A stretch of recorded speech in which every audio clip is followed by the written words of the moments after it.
amazing what you can learn from a dog.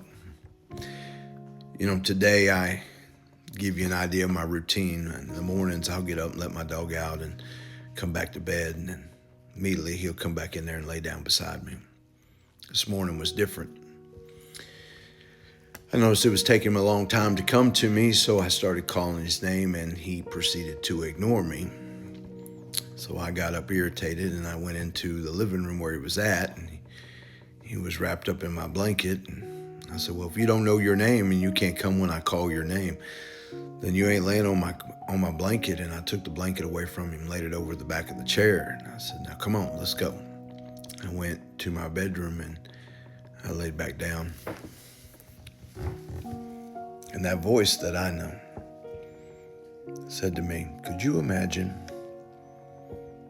if I did you like you did him? That when you didn't show up where you normally showed up and you didn't come sit beside me, that I started calling your name, and after a time of you not answering me calling you by name, I got frustrated with you like you got frustrated.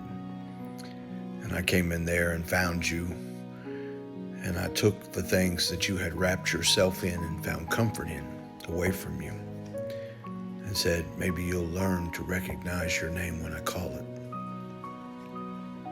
I don't know about you, but it was a very humbling moment this morning. It made me so glad that God is not like man, that he loves us unconditionally. His mercy and grace is long-suffering.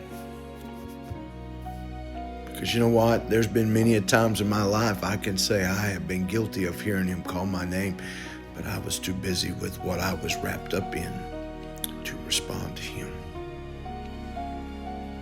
Maybe you're being like that today yourself. Maybe you're wrapped up in some things, and you know that God's been calling your name, but you just haven't responded. There will come a time when he will stop calling our names. The door will close. The judgment book will be set down. The Lamb's Book of Life will be closed. No more names written in it.